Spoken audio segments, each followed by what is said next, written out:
قارون کے لیے زکوٰۃ اتنی کہ وہ 1000 میں 1 روپیہ دے، 1000 میں 1 روپیہ دے۔ آج آپ 100 میں 2.5 روپیہ دیتے ہیں۔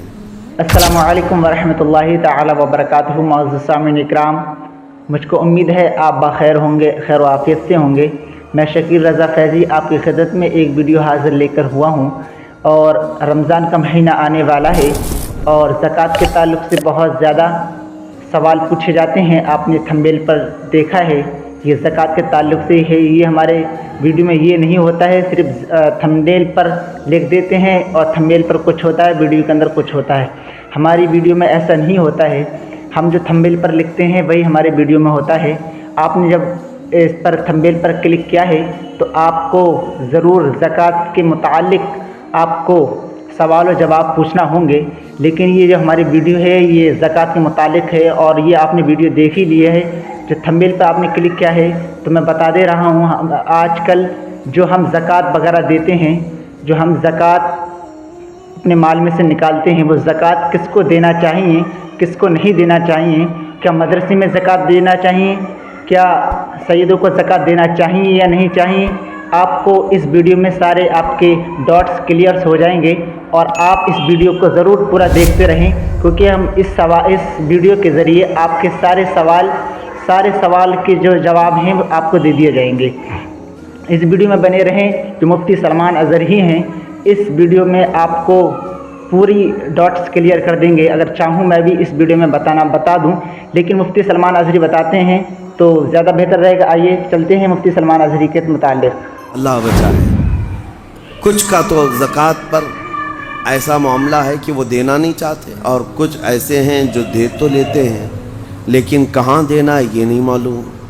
اس کی وجہ سے یہ نظام ایسا ہو گیا، مستحقین تک زکوٰۃ پہنچتی نہیں، اور کسی جگہ زکوٰۃ جا کر کے جام ہو جاتی ہے۔ کسی جگہ زکوٰۃ ایک ہی جگہ جا رہی ہے اور وہاں سیف ہوتی گئی، اور جو مستحق تھا وہ مستحق ہی رہ گیا۔ اصل مسئلہ جو ہمارے بیت المال کا تھا وہ نظام ہی نہیں ہے۔ پہلے بیت المال ہوا کرتا، امیر المومنین جو ہوتے وہ سب کی زکوٰۃ کلیکٹ کر کے بیت المال میں جمع کرتے، اور پھر جتنے بھی فقراء ہوتے تھے ان کا رجسٹر ہوتا تھا کہ کون کون مستحق ہے، اور ان کو سال پر فوکس کر کے بیت المال سے دیا جاتا۔ اگلے سال تک وہ فقیروں کا نام رجسٹر میں ہوتا ہی نہیں تھا، کیونکہ ان کو اتنا دیا جا چکا ہوتا کہ وہ اپنا کاروبار کر رہے ہوتے، اپنی تجارت لگا چکے ہوتے، اور دوسرے سال وہ خود اپنی زکوٰۃ لے کر کے بیت المال میں آتے تھے۔ یہ نظام تھا۔ بہرحال عزیزان گرامی وقار، جتنا بھی ہمارے پاس اب بچا ہے نظام، اس میں اللہ رب العزت کے حضور جانے سے پہلے اپنے مال کو اس کی راہ میں اس کے حکم کے مطابق ادا کر دو، ورنہ جو عذاب الہی قارون کو آیا تھا، آپ کو پتہ ہوگا، قارون دنیا کا سب سے بڑا مالدار آدمی، اللہ تعالیٰ نے اس کو بے حساب دولت دی تھی۔ اسی سے سوچو آپ کہ اس کے خزانے اتنے تھے کہ خزانوں کی چابیاں 70 اونٹوں پر لاد کر لی جاتی تھیں۔ خالی چابیاں رکھنے کے لیے 70 اونٹ لگ جاتے تھے جی، تو پھر خزانے کتنے رہے ہوں گے۔ بے حساب اللہ نے اسے مالک بنایا تھا دنیا کا، لیکن جب زکوٰۃ کا حکم آیا حضرت موسیٰ علیہ السلام پر، تو اس نے آنا کانی شروع کی کہ ایسا اتنا مال چلا جائے گا، اتنے خزانے تو زکوٰۃ میں جا رہے ہیں۔ موسیٰ علیہ السلام نے اس کے لیے رعایت کی درخواست کی، تو رب تعالیٰ نے کتنی رعایت کی پتہ ہے؟ کہ قارون کے لیے زکوٰۃ اتنی کہ وہ 1000 میں 1 روپیہ دے، 1000 میں 1 روپیہ دے۔ آج آپ 100 میں 2.5 روپیہ دیتے ہیں، اور اتنے بڑے مالدار کو، کیونکہ رب تعالیٰ بہتر جانتا تھا، جب اس نے اس کا بھی کیلکولیشن کیا تو کئی خزانے زکوٰۃ میں نکل رہے تھے۔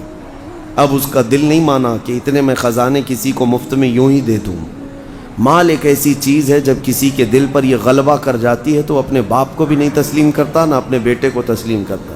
اسی لیے میرے آقا صلی اللہ علیہ وسلم نے فرمایا، مال کے طلبگار کتے کی طرح ہیں۔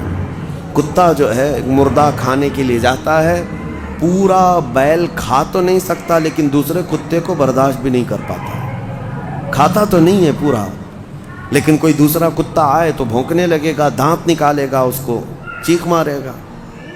یہ حدیث پاک میں مثال اللہ کے حبیب نے فرمائی ہے کہ دنیا کا طلبدار کتے کی طرح ہے، اور دنیا مردہ ہے، اس مردار کو کھانے کے لیے جتنے جھپٹ پڑے ہیں وہ اپنے سگے بھائیوں کو بھی اپنے کاروبار میں برداشت نہیں کر پاتے، شریک اس کو پارٹنر برداشت نہیں کر پاتے۔ میں یہ عرض کر رہا تھا قارون کے متعلق، اس نے موسیٰ علیہ السلام پر زنا کی تہمت لگانے کا ارادہ کر لیا اللہ اکبر، کہ میں ان کو ڈیمیج کر دوں گا تاکہ پوری قوم میں ان کی امیج گر جائے، ختم ہو جائے۔ لیکن موسیٰ علیہ السلام پر وہ تہمت لگا نہ سکا۔ جس عورت کو اس نے پیسے دے کر خریدا تھا وہ عورت بول پڑی کہ مجھے قارون نے اتنے پیسے دیے موسیٰ پر تہمت لگانے کے۔ حضرت موسیٰ علیہ السلام کو جلال آیا، آپ نے صرف اتنا حکم کیا کہ اے زمین قارون کو نگل جا۔ زمین پھٹ گئی، قارون اندر جانے لگا۔ عذاب کو اپنی آنکھوں سے دیکھنے کے بعد بھی مال کا جو حریص ہوتا ہے، لالچی ہوتا ہے، اس کی طلب کیا رہ جاتی ہے پتہ؟ اس وقت جب زمین اسے نگل رہی ہے وہ موسیٰ علیہ السلام سے یوں کہتا ہے، اے موسیٰ تم مجھے دھسا کر میرے خزانوں پر قبضہ کرنا چاہتے ہو، میرے مال پر تم قابض ہونا چاہتے ہو؟ موسیٰ علیہ السلام نے کہا، اے زمین رک جا، ٹھہر جا۔ وہ جتنا دھسا تھا وہیں رکا۔ پھر آپ نے حکم فرمایا، زمین اس کے پورے خزانوں کو نگل جا۔ زمین پھٹ گئی اور ایسے اس کے خزانے ریت بن گئے، پورے دھس گئے۔ آج بھی وہ مصر میں بحیرہ قارون نام سے فیوم کی ایک جگہ میں موجود ہے، ایک سمندر کی طرح دکھتا ہے جس پر پورا پانی ہے آج، جہاں اس کے خزانے غرق کر دیے گئے تھے۔ اور اس کے بعد پھر موسیٰ علیہ السلام نے حکم دیا، زمین اس کو بھی نگل جا۔ وہ ہمیشہ کے لیے زمین بوس ہو گیا، ختم ہو گیا۔ اور اس کا ذکر قرآن پاک میں بھی اللہ تعالیٰ نے فرمایا، وَآتَيْنَاهُ مِنَ الْكُنُوزِ، ہم نے اس کو خزانے دیے تھے، لیکن اللہ کی راہ میں جب دینے کی بات آئی تو پھر دل پسیج گیا، اور دل کے اندر نہ جانے کیسے کیسے خیالات آئے کہ میں نہیں دوں گا۔ آج جس کو مال کی محبت غالب ہو گئی اس کا حشر قارون کے ساتھ ہوگا قیامت کے دن، وہ قارون کے ساتھ اٹھایا جائے گا۔ میرے عزیزو، مال دینے سے کبھی کم نہیں ہوتا۔ میں آپ کو بتاؤں، 1400 سال کے بعد بھی آج بھی مدینہ طیبہ میں حضرت عثمان غنی کا اکاؤنٹ چل رہا ہے، پتہ ہے آپ کو؟ ان کے نام کی آج بھی ہوٹل ہے، وقف عثمان بن عفان۔ ان کا خریدا ہوا کنواں آج بھی موجود ہے مدینے میں۔ ان کے پیسے ابھی ختم نہیں ہوئے، ان کے پیسوں سے میونسپلٹی کا خرچہ آج بھی نکالا جاتا ہے مدینے کا۔ 14 صدیاں گزر گئی لیکن مال ابھی تک ختم نہیں ہوا عثمان ابن عفان رضی اللہ تعالیٰ عنہ کا۔ سنا ہے کہ ان کا کھاتا بھی چلتا ہے اور اس کو ہمیشہ ترقی دی جاتی رہتی ہے۔ میں یہ پوچھنا چاہتا ہوں میرے عزیزو، اللہ کی راہ میں دینے والے وہ عثمان ابن عفان جن کے لیے میرے آقا صلی اللہ علیہ وسلم نے دعا کی تھی، جب جیش العسرہ جنگ تبوک میں جا رہے تھے، نبی پاک صلی اللہ تعالیٰ علیہ وسلم نے اعلان فرمایا، کوئی ہے جو اللہ کی راہ میں اپنا مال خرچ کرے؟ حضرت عثمان غنی رضی اللہ تعالیٰ عنہ نے اعلان کیا، 1000 اونٹ میری جانب سے اور اتنا ہی ساز و سامان۔ پھر دوسری بار حضور پاک صلی اللہ علیہ وسلم نے اعلان فرمایا، اور کوئی ہے؟ حضرت عثمان غنی دوبارہ اٹھتے ہیں اور کہتے ہیں، 1000 اونٹ میری جانب سے اور اتنا ہی ساز و سامان۔ تیسری بار میرے آقا صلی اللہ علیہ وسلم نے پھر اعلان کیا، کوئی اور اللہ کی راہ میں وقف کرے گا؟ حضرت عثمان غنی پھر اٹھتے ہیں اور کہتے ہیں، 1000 اونٹ اور میری جانب سے۔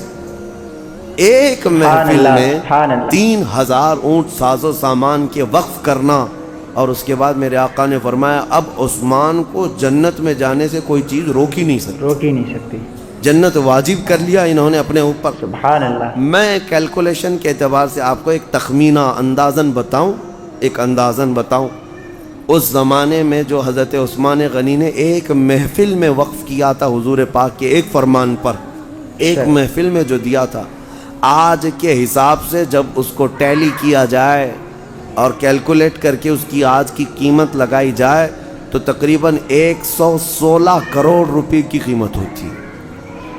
1 ارب 16 کروڑ آج کے دور کے اعتبار سے۔ وہ اونٹ، وہ ساز و سامان، وہ ساری چیزیں، ہے کوئی جو فرمان مصطفیٰ پر 120 کروڑ اپنا یوں ہی لگا دے اللہ اور اس کے رسول کے نام پر؟